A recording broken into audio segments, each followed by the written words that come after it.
mibanjana ny Kristy ao amin'ny efitra masina indrindra izay ny loha hevitra noraisin'ny départementan'ny fampielezam-boky sy ny fanahany faminaniana teto amin'ny fédération Madagasikara vony. Telo andro nanamariny ho fankalazana ny datin'ny 12 oktobra 2024 nidiran'ny Kristy ao amin'ny efitra masina indrindra any an-danitra io. Tetsy amin'ny tokotany malalaky ny FMC no nataony hetsika ny 20 ka hatramin'ny 12 oktobra ka nanatrika izany ny be ny tanàna Ambomanga kely teo aloha sy ireo olona liana tamin'ny fampirantiana. Gadona tokoa ty le fotoana izay efa niomanantsika hatramin'izay ny fankalazana ny 570 taona ny nidiran'ny Kristy tao masina indrindra. Haitsika tsara izany nanomboka tamin'ny 12 volana oktobra 2024 ka feno 570 taona zany izy. Ary hitantsika atao aoriana ato ireto mpitsidika miaraka amin'ny administrateur en union miaraka amin'ny pastora izay staffny fanahy faminana sy ny vavaka manazava momba ireo fanaka sy ny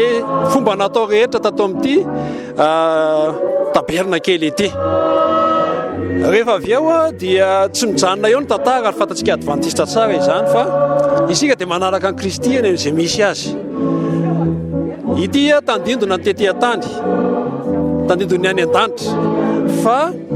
ilay tena izy kosa dia nidiran'ny Kristy ao masina indrindra ka hoarahana atsy amin'ny efitra malalaka ny fédération zany ny momba izay indray rehefa avy eo ny fanazavana momba ny hoe Kristy ao masina indrindra inona no efitra izany ho atsika ary misy ihany koa zany ao amin'ny azan'ny efitrano atsy hoe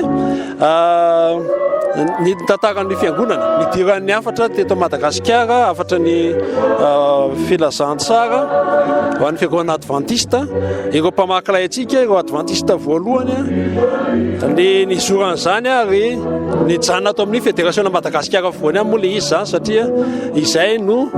sahanasa izay andraiketana amin'ity département ity. Tena tanjona amin'ity hetsika atao ity zany dia amelona ao an-tsainy maro indray sy ampatsiahy azy ireo fa isika dia misy heviny finoatsika ary tsy mandehandeha fotsiny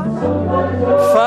araka izay voalaza izay ireo nanaraka zanak'ondry na aiza na leny dia mba miandrandran'izay zany isika ka tiana ho amafisina izay tiana ho arakitra ho an-tsain'ny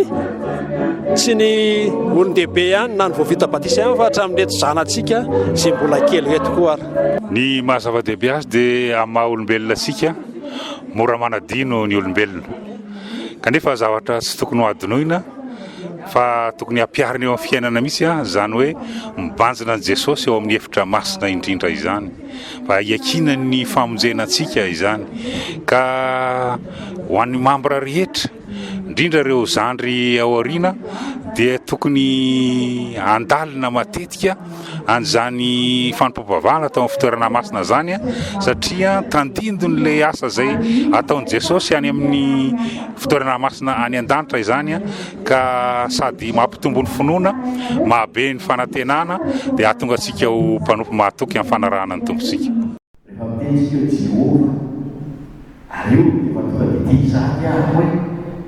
Lay andriamanitra ny vavatsika dia mandananana izy ary namitraka anarana anankiray izy rehefa resaka tamozy izy dia nanananteny izy dia nanananteny ny andriamanitra vavatsika itsona azy rehefa resaka tamozy izy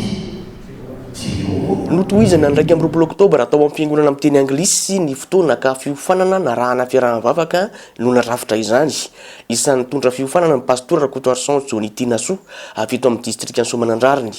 Ny talata 12 oktobra kosa no namaranana ny fankalazana. Maria na fanampiranty ireo boky maro momba ny fanahy faminaniana ny mpapily boky evangelistra. Nanafanana fotoana kosa ny antoko-pihira sy ny mpanakanto.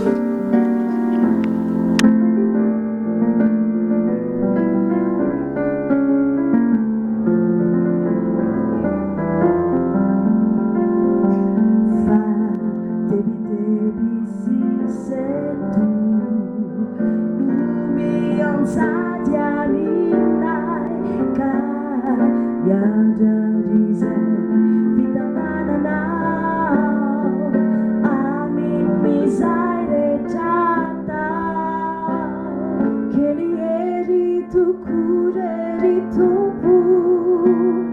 Katuan si mampir Tumpu pada cahenjo Apecha kaire ewa mina Ifikia sana rehecha Sai mahasure lutatera